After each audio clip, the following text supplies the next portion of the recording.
ఎందరో మహానుభావులు, అందరికీ అభివందనములు. కళలను గుర్తిద్దాం, కళాకారులను గౌరవిద్దాం. మట్టిలో మాణిక్యాల పరిచయ వేదిక, పల్లె పాటల పరిమళ వీచిక అంటూ మరుగున పడిన మట్టిలో మాణిక్యాల వంటి తెలుగు కళాకారులు ఎక్కడున్నా కళాన్వేషణ చేస్తూ వారి కళా విశేషాలను, వైభవాలను ప్రపంచానికి పరిచయం చేస్తున్నది మన తేనె తెలుగు ఛానల్.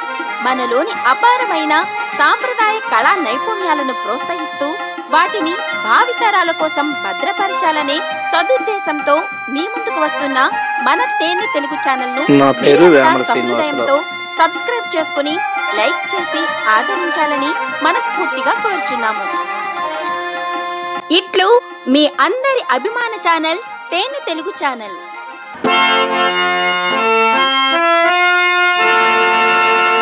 మలిదశలో మహానందం.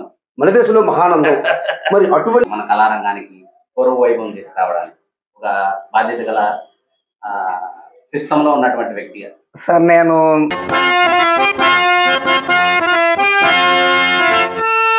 ప్రేక్షక దేవుళ్లకు నమస్సుమాంజలి. మరి ఈరోజు మన తేనె తెలుగు కల్చరల్ చారిటబుల్ ట్రస్ట్ నిర్వహిస్తున్నటువంటి కళాభిషేకం, ద్విశతాధిక కళాభిషేకంలో భాగంగా ఈరోజు మన్యం జిల్లా పార్వతీపురం ప్రాంతంలో ఉన్నటువంటి టిఎన్ వలస, తురకనాయుడు వలస గ్రామంలో ఒక మంచి వర్ధమాన కళాకారుడు మన ముందున్నారు. వారి చేత ఈ ద్విశతాధిక కళాభిషేకాన్ని మీ ముందుకు తీసుకొస్తున్నాం. మీరందరూ కూడా మమ్మల్ని ఆశీర్వదించాలని ప్రార్థిస్తూ కార్యక్రమాన్ని మొదలు పెడతాం. సార్ నమస్తే. నమస్తే అండి. మరి మీ గురించి మీ స్వీయ పరిచయాన్ని మా ప్రేక్షకులకు తెలియజేయండి. మాది పార్వతీపురం మన్యం జిల్లా సార్, గరుగుబిల్లి మండలం, సుంకి గ్రామం. అమ్మ నాన్న పేరు? నాన్నగారు వేమల స్వామినాయుడు, అమ్మగారు నారాయణమ్మ. ఏం చదువుకున్నారు సార్? నేను 10th వరకు చదువుకున్నాను సార్. 10th వరకు చదువుకున్నాను. మరి ఈ ద్విశతాధిక కళాభిషేకాన్ని ఒక ప్రార్థనా గీతంతో మొదలు పెడితే బాగుంటుంది. అలాగే సార్. శుక్లాంబరధరం విష్ణుం శశివర్ణం చతుర్భుజం ప్రసన్నవదనం ధ్యాయే సర్వవిఘ్నోపశాంతయే అగజా ఆననవమార్గో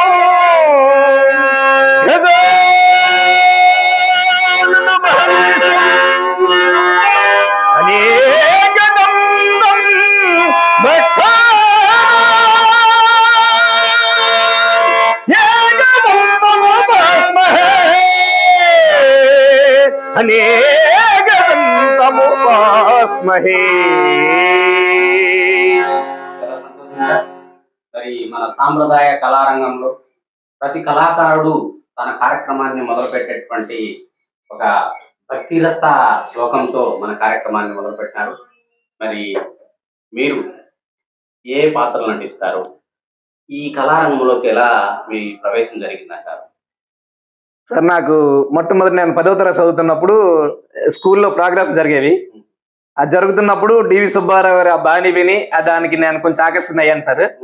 అంటే అలా చేస్తే మన కళలు చేస్తే మనం ఎక్కువ ప్రాంతంలో మనం పరిచయం జరుగుతాము, అంటే బాగా చేయగలిగితే మంచి పేరు ప్రఖ్యాతులు మనం పొందుతాం అనే ఉద్దేశంతో అసలు అప్పట్లోనే నాకు ఇది నా తోటి స్నేహితుడేమో ఒక ఈ కార్డ్ సీన్ లో ఒక డైలాగ్ ప్రోజ్ ఉంటది కదా, ఇదంతా రాసిస్తే నాకు అప్పటి నుంచే దీంట్లో అభిప్రాయం ఏర్పడింది. అది చేస్తే మనకి అన్ని విధాలుగా మనం గౌరవం పొందగలం, బాగా చేయగలిగితే అనేసి అలాంటి ఆలోచనతో దీంట్లోకి ఎంటర్ అయ్యాను సార్. నేను తొలి గురువు ఎన్ని సంగమేశ్వరరావు గారు సార్. ఆయన దగ్గర వెళ్ళక ముందు నుండి క్యాసెట్లు విని చేసి కొంచెం చేసేవాళ్ళం, కానీ గురువు లేని విద్య చేయకూడదు అనేసి ఎన్ని సంగమేశ్వరరావు గారి దగ్గర శిక్షణ తీసుకున్నాం. తర్వాత చాలా మంది గురువులు సార్, పార్వతీశం గురువు గారు, మరి వీరభద్రస్వామి గురువు గారు, మన రౌత్ సత్యనారాయణ గురువు గారు, తర్వాత మన స్వామినాయుడు మాస్టర్, బలరామ మాస్టర్, వీళ్ళ సలహాలు కొన్ని, మన గంట సీతారామనాయుడు గారి సలహాలు, చాలా మంది సలహాలు తీసుకుంటూ ఈ కళారంగంలో ముందుకు ఎలా వెళ్తున్నాం సార్. ఎక్కువ పాత్రలేదు కాదు సార్, నేను హరిశ్చంద్రలో వారణాసి కాటిసీని ఎక్కువ చేసేవాడిని. వాళ్ళందరూ సలహా మేరకు మళ్ళీ ముందు 2 సీన్లు కూడా ఇప్పుడు కంటిన్యూ చేస్తున్నాం. వాళ్ళేమో అది ఆ పాత్రలే కాకుండా ముందు కూడా మీరు చేస్తే అవసరమైతే పెద్ద యాక్టర్ ఉన్నప్పుడు మీరు ముందుగా చేయడానికి అవుతుంది, లేకపోతే మీరు మీ ప్లేస్ లో కూడా మీకు నాటకం లేకుండా అయిపోతారని సలహా చెప్తే మళ్ళీ ముందుగా కూడా ప్రయత్నం చేస్తాను. ఇప్పుడు 4 సీన్లు కూడా చేస్తాను సార్ నేను. మరి కొంతమంది సలహాలు అర్జున్ చేస్తే బాగుంటుంది, గొంతుతోల ధర్మాలకు ఉంది, అర్జునుడు కూడా చేయమని బలరామాస సోమమాస వీళ్ళ సలహాలు కూడా అంటే చెప్పారు, చేస్తాను సార్ నేను. చాలా సంతోషం. మీరు ఇంకా ఎన్నో పాత్రలు నేర్చుకోవాలని మేము కూడా కోరుకుంటాం. అలాగే సార్, తప్పనిసరిగా చేస్తాం. మరి మా ప్రేక్షకుల కోసం ఒక మంచి పద్యాన్ని, అలాగే సార్, ఆనిముత్యం లాంటి పద్యాన్ని. అలాగే సార్.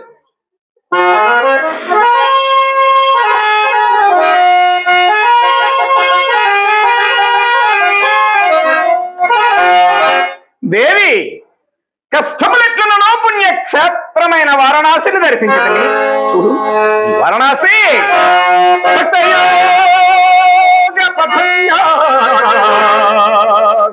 వారణాసి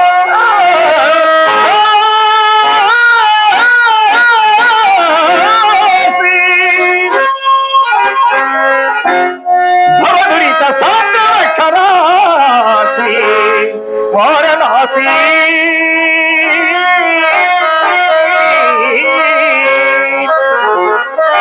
స్వర్ణధీన సంభాసి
చాలా చక్కగా పాడినారు. మరి మీకు కళారంగమే ప్రధాన వృత్తి లేకపోతే ఇంకా ఏమైనా? లేదు సార్, అంటే వ్యవసాయం ఉంది, మా నాన్నగారు చేసినటువంటిది. వ్యవసాయం చేస్తే ఇప్పుడు పొలిటికల్ లో నేను ప్రెజెంట్ ఎంపటీ సార్. నేను రాజకీయంలో కూడా కొంచెం అంటే ఇక్కడ మన చుట్టుపక్కల ఉండే ఆ ప్రాంతంలో పెద్దలందరూ కూడా అభిమానంతో నేను చేసింది. అది అంటే ప్రభుత్వ పరమైనటువంటి బాధ్యతలు చేపడుతూ తర్వాత పద్యనాటకాలు కూడా సేవ చేస్తున్నారు అన్నమాట. చేస్తున్నాం సార్. చాలా సంతోషం. ఎన్ని నాటకాలు అన్నారు సార్ మీరు? సుమారు 250 నాటకాలు ఉంటాయి సార్. 250 నాటకాలు ఉంటాయి సార్. మీరు నటించినటువంటి చంద్రమధుడు, మీతో పాటు నటించినటువంటి చంద్రమధుడు పేరు? మన తులసి రత్నం, తులసి కిలా లక్ష్మి గారు, ఆ, చిన్ని గారు, ఓకే. మోహిని గారు, ఆ, మరి ఇంకెలా ఉమానేసు ఒక ఆమె, చాలా మంది సార్. దగ్గరగా ఓ 15 మంది ఉంటారేమో నాకు ఇంకా గుర్తులేక. ఆ, ఏ ప్రాంతాల్లో? మన ప్రాంతంలో చేసాం, శ్రీకాకుళం ప్రాంతంలో కూడా చేసాం, ఉమ్, తర్వాత గుంటూరులో కూడా ఒక 2 ప్రోగ్రామ్ చేసాం సార్. ఓకే. జనాలు ఎక్కువగా మిమ్మల్ని వన్స్ మోర్ అని చెప్పి అడిగి పాడించుకున్నటువంటి మరొక పద్యాన్ని మా ప్రేక్షకులకు. అలాగే సార్.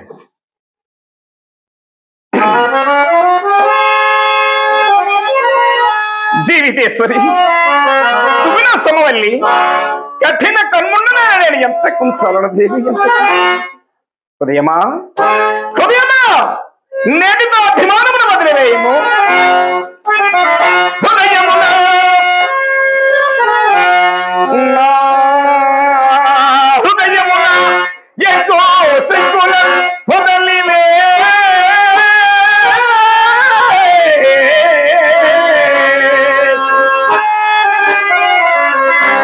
అంతటి రాజచంద్రునకు ఆత్మజవైకకు భంతకాంతజ సంతజ సోవిసాలు త్రిశంకురు బాలుని ఇల్లు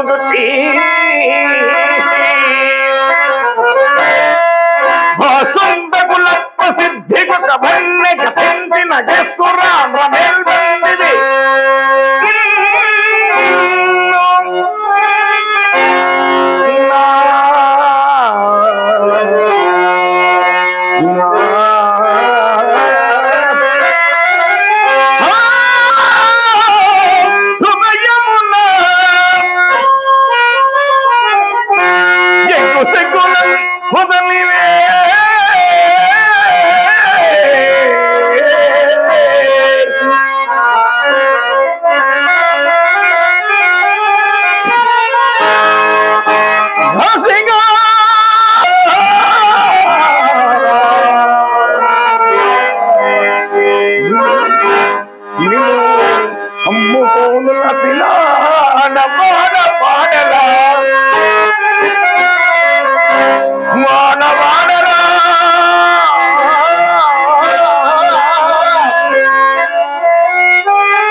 హరిశ్చంద్ర మహానుభావుడు సత్యం కోసం తన భార్యని వారణాసిపురంలో అమ్ముకునేటువంటి ఆ ప్రస్థానంలో బజారున వీధిలో తన భార్యను అమ్మేటటువంటి ఆ ప్రస్థానాన్ని ఈ పద్యం ద్వారా తెలియజేశారు. మరి ఒక ప్రభుత్వంలో ఒక భాగస్వామిగా ఉంటూ ఎంపీటీసీగా ఉంటూ మరి అంతరించిపోతున్నటువంటి కొంచెం ఆదరణ తగ్గుతున్నటువంటి మన కళారంగానికి మీరు ఏం చేస్తే బాగుంటుంది అనేటువంటి ఆలోచన, మీ యొక్క సలహాలు చూసాను మన కళారంగానికి పూర్వ వైభవం తీసుకురావడానికి ఒక బాధ్యత గల సిస్టంలో ఉన్నటువంటి వ్యక్తిగా. సార్ నేను సుమారు ఇప్పుడు 30 సంవత్సరాలు అవుతుంది ఇంట్లో నాకు అనుభవం. కానీ ఏ రోజు కూడా పట్టుబడిన విక్రమార్కుడిలా ఇందులో ఉంటూ చాలా మందిని గురువుని రప్పిస్తూ చాలా మంది కళాకారులను కూడా నా రూమ్ కి రప్పిస్తూ వాళ్ళకి భోజనాలు పెడుతూ అంటే రిహార్సల్ జరిపిస్తూ నేను ఇంతవరకు అయితే చేస్తాను సార్. అంటే ఈ కళను అంతరించిపోకుండా ఉండడం కోసమే నా చేతి ఖర్చు పెట్టుకుని కూడా నేను అలా చేస్తాను సార్ ఇంతవరకు.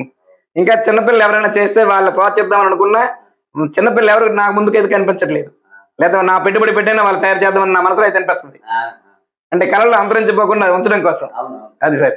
మరి సీనియర్ సిటిజన్స్ గా ఎంతో మంది ఎన్నో సంవత్సరాలు సేవలు చేసి ఇప్పుడు ఆధారం లేనటువంటి పరిస్థితుల్లో మూలన కూర్చునేటటువంటి పరిస్థితిలో ఉన్నప్పుడు అట్లాంటి కళాకారులకి మీరు ఏం చేస్తే బాగుంటుందని నేను నా చేతి సహాయం నాకు తోచినంత నేను సహాయం చేస్తుంటా సార్. మన ఇప్పుడు పెద్దూరు ఆచార్య గారు ఉన్నారు, ఆయన కనబడినప్పుడల్లా నాకెంత సహాయం ఉంటుంది అంటే ఎంతని కాదు, నేను చూస్తే అతను నాకు చాలా ఆశీర్వదిస్తారనమాట.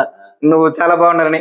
మన రీసెంట్ గా మన ఈ మధ్యనే మన రామ్మూర్తి గురువు గారని మన కెల్ల బలరామేశ్వర వాళ్ళ చిన్నాన్న గారు అవుతారు, ఆయనకు కూడా మరి నేనంటే చాలా అమితమైన ప్రేమ.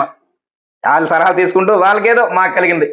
నా సలహా ఏమంటే ఆ తేనె తెలుగు కల్చరల్ చారిటబుల్ ట్రస్ట్ ద్వారా మీరు ఒక ఎంపీటీసీగా ఎంతో మంది కళాకారులు మన చుట్టుపక్కలే ఉన్నారు, వారందరికీ కూడా పెన్షన్ అందుతుందో లేదో కొంచెం చూడమని మా అభ్యర్థన.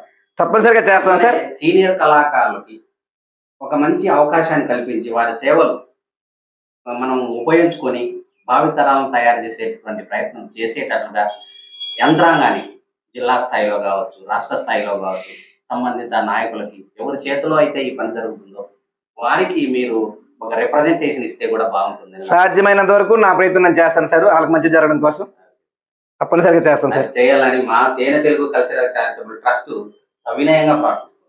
ఎందుకంటే 3 రాష్ట్రాల్లో ఎంతో మందిని తిరుగుతున్నాము, వారి యొక్క స్థితిగతులు మాకు వారి దగ్గరుండి గమనిస్తున్నాం. కాబట్టి మన పెద్దలు, ప్రభుత్వ పెద్దలు ఖచ్చితంగా కళారంగం వైపు ఒకసారి చూసి చల్లని దీవెనలు ఇవ్వాలని మేము మనస్ఫూర్తిగా మిమ్మల్ని వేడుకుంటున్నాం.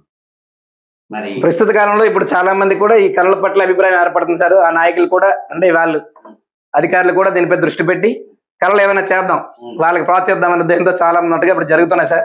ఇప్పుడు జరుగుతున్న కార్యక్రమాలు కూడా ఆ విధంగా జరుగుతున్నాయి. కళాకారులకు కొంచెం అంటే ఊరట కలిగించే విధానం కనిపిస్తుంది సార్ ప్రస్తుతానికి అయితే. సంతోషం సార్. మరి మీకు ఈ పద్యాలు పాడటంలో నాకు పలాని వారు మార్గదర్శకము, వారి బాణీనే నేను పాడుతున్నాను అనేటువంటి ఏదైనా ఉందా? ఉంది సార్. ఎవరి బాణీని అనుకరిస్తున్నా? నేనైతే నా అనుభవంలో నేను మన లోలుగాచారి గారిని చూడలేదు, డివి సుబ్బారావు గారిని చూడలేదు.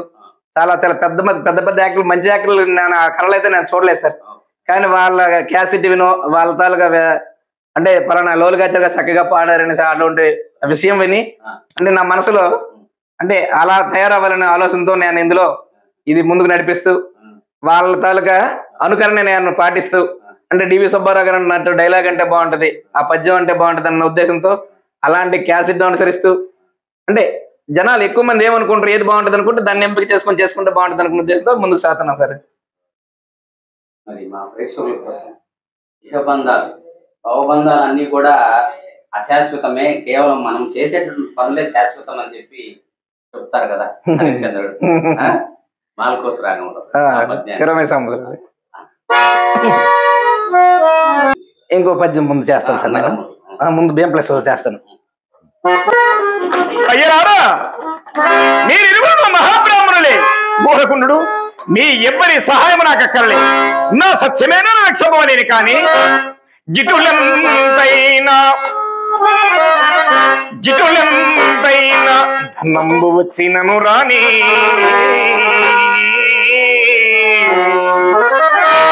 హాడిరాక్షోతి నాకడు కష్టంబులు పితనే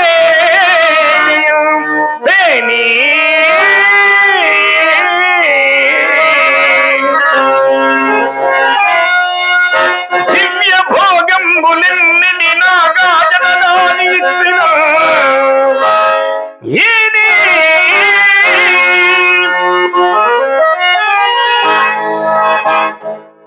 నేనీ వంజమున్న పనయ్య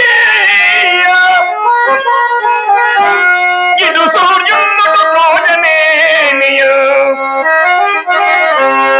సూర్యున్నటు ద్రోజనేనియు ఇనుమేమి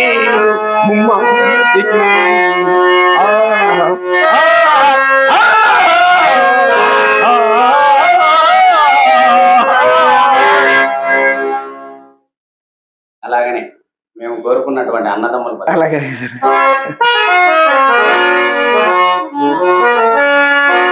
ఏడి నా సుతుడు, ఏది నా భార్య, నేనిప్పుడు ఏకాకినా? అవును, సర్వజనులు ఏకాకులే, అన్నదమ్ములు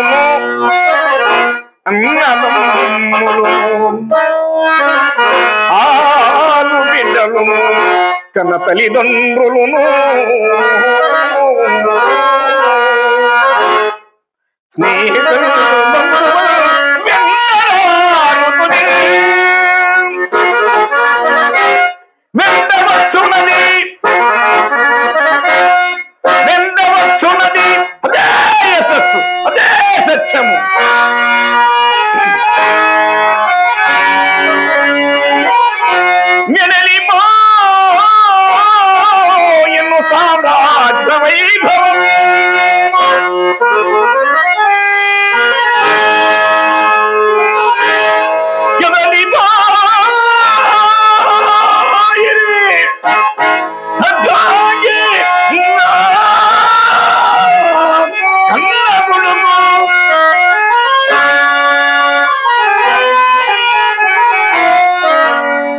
నీవు నా మీద నీవు కక్షమోని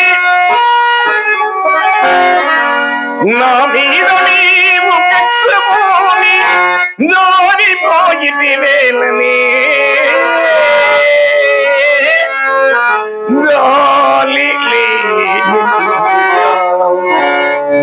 జారిపోయిన వేలని జాలి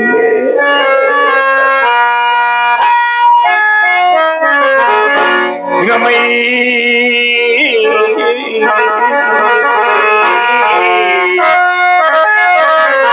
గమై సంపదలెల్ల వెంట్రపకరి ఆగిరా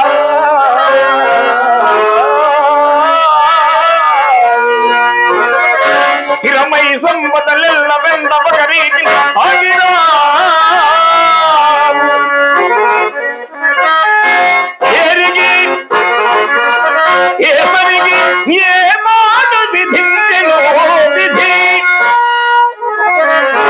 అది అవశ్య ప్రాప్యము అర్థాన్ని ఎవరు గట్టించడము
అసలు రంగస్థల ప్రాంగణం ముందు సైలెంట్ గా ఏమాత్రం వేరే ఆలోచనలు లేకుండా నటకుల యొక్క గాత్రము ఆ యాక్షన్ కోసం ఏదో చూసేటటువంటి పద్యము ఇదేనేమో. మిగతా పద్యాలన్నీ కూడా ఈలలు పీకలతోనే ఆస్వాదిస్తారు. ఇక్కడ మాత్రము ఏం జరిగిపోయిందో ఏమో అన్నట్లుగా చాలా ప్రేక్షకుల్ని కట్టిపడేసేటటువంటి పద్యం ఇది. అవును సార్, చాలా సంతోషం సార్. ఎన్నిసార్లు విన్నా తనివి తీరనటువంటి మరి మీరు అందుకున్నటువంటి సన్మానాలు సత్కారాల గురించి. అవి గుర్తులేక చాలా సన్మానం సార్.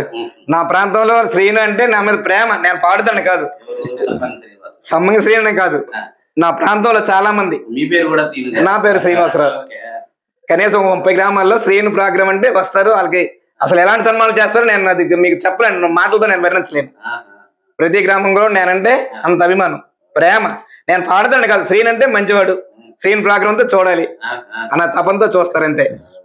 అంటే పరిషత్ నాటకాలకు ఇట్లాంటివి వెళ్ళాను సార్. పరిషత్ నాటకాలు కూడా నుంచి వచ్చినటువంటి కొన్ని అవార్డులు లేవు సార్, అవి అయితే ఏం లేవు. మీరు ప్రయత్నం చేయలేదేమో? చేయలేదు, మరి అటు మైండ్ పెట్టలేదు సార్. మరి మిమ్మల్ని ఇంత మంచి కళాకారులుగా తయారు చేయడానికి కారకులైనటువంటి మీ ప్రాంత మీ అభిమానులు వాళ్ళందరికీ కూడా మా తేనె తెలుగు కల్చరల్ చారిటబుల్ ట్రస్ట్ ద్వారా కళాభివందనాలు తెలియజేస్తూ, మరి ఇప్పుడు మా ఛానల్ ద్వారా మా ట్రస్ట్ ద్వారా మీకు ప్రశంసా పత్రాన్ని ఇస్తాం, మీరు తీసుకోవాల్సిందిగా కోరుచున్నాం. మరి ఇక్కడ ఈ ప్రశంసా పత్రాన్ని ఇవ్వడానికి మన ముందున్నటువంటి పెద్దలు, సీనియర్ కళాకారులు, ఎంతో మందికి ఆదర్శ గురువు లాంటి వారు ఇద్దరు మరి బలరాం మాస్టర్ గారు, అదే విధంగా స్వామి నాయుడు సారు, మీరు రండి సార్. రావచ్చు, పర్వాలేదు. మరి మనం ఏ ప్రోగ్రాం చేసినా కూడా వారి యొక్క సహకారం లేకపోతే మన అభివృద్ధి అనేది ఉండదు. మనం ఏం చేస్తున్నామనేది జనాలకు వెళ్ళదు. కాబట్టి వార్తావాహరులు అయినటువంటి పెద్దలు కూడా రావాల్సిందిగా, రంగనాథ్ గారు కూడా రావాల్సిందిగా కోరుతున్నాం. Tene Telugu cultural charitable trust గౌరవాధ్యక్షులు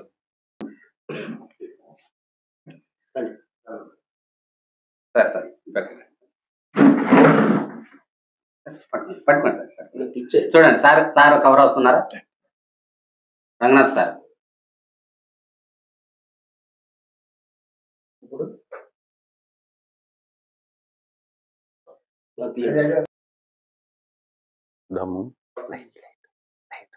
thank you sir. కళామ తల్లి ముద్దు బిడ్డ కళాకాలం వర్ధిల్లాలని కోరుకుంటూ ఈ కళాభిషేకాన్ని ఇంతటితో ముగిస్తాను సార్. పని చేయాలన్నా కళాకారులకి ఒక ఊరట కలగాలన్నా అది ఒక ప్రభుత్వం మాత్రమే చేయగలదు. చెయ్యాలనుకుంటే ప్రభుత్వం మాత్రమే చేయగలదు. మరి అటువంటి కళాకారులకి ఒక చేయూత ఇచ్చినప్పటికీ కూడా మొన్న ప్రభుత్వం వాళ్ళు మంచి మనసుతో 110 మందికి అవార్డులు ఇవ్వడం జరిగింది. అది చాలా సంతోషించవలసినటువంటి విషయం. అయితే ప్రభుత్వానికి కూడా నా సందేశం, Tene Telugu cultural association charitable trust గౌరవాధ్యక్షులుగా ఒక మాట చెప్పడం ప్రభుత్వానికి అనుకోండి, మీకు అనుకోండి, మీ ప్రభుత్వం అనుకోండి, మన ప్రభుత్వానికి అనుకోండి, ఏదైనప్పటికీ కూడా ఒక మాట ఏంటంటే, ఒక అవార్డు ప్రదానం చేసేటప్పుడు నాలాంటి కొంతమంది వ్యక్తులు ఉన్నారంటే మాలాంటి వాళ్ళు అప్లై చేస్తాం. ఎందుకు అంటే మేము ఇంకా ఎదగాలి అనే ఉద్దేశంతో. కానీ సీనియర్ సిటిజన్స్ 75 సంవత్సరాలు 80 సంవత్సరాలు ఉన్న వ్యక్తులు వాళ్ళు ఏం చేస్తారంటే అప్లై చేయలేరు. ఎందుకు అప్లై చేయరంటే మానసం ఒప్పుకోదు వాళ్ళకి, అంగీకరించలేరు వాళ్ళు. కాబట్టి అటువంటిది ఏంటంటే వాళ్ళని మనం ప్రోత్సహించాలి. అంటే ఈ రోజు మన నోరు ఇలా ఉందంటే ఎప్పుడు మోగబోతుందో మన గొంతు మనకు తెలియదు. అటువంటి పరిస్థితుల్లో ప్రభుత్వం వాళ్ళు ఒక చొరవ తీసుకొని అసలు ఏ ఏరియాలో సీనియర్ సిటిజన్స్ ఎవరు, అసలు కళారంగంలో ఎంతమంది ఉన్నారు, ఎంతమంది ఈ అవార్డుకి అర్హత అనేది చూసి వాళ్ళకి చక్కటి అవార్డు ఇచ్చి వాళ్ళ తాలూకా మనసులో ఈ అవార్డు మేము ఇచ్చాము వీళ్ళకి అని చెప్పి ప్రభుత్వానికి పేరు, ఆ కళాకారుడికి కూడా ఒక మంచి ఆనందం వస్తుందని చెప్పి నేను మనస్ఫూర్తిగా మన దేశంలో మహానందం. మరి అటువంటి అవార్డ్స్ అనేది సీనియర్ సిటిజన్స్ కి 80 సంవత్సరాల వ్యక్తులు కూడా కళారంగంలో ఉన్నారు చాలా మంది. అటువంటి వాళ్ళని ప్రోత్సహించాలని చెప్పి నా కోరిక, మనవి. మరి నేను మాట్లాడినట్లు తప్పులు మాత్రం భావించకండి దయచేసి. Thank you.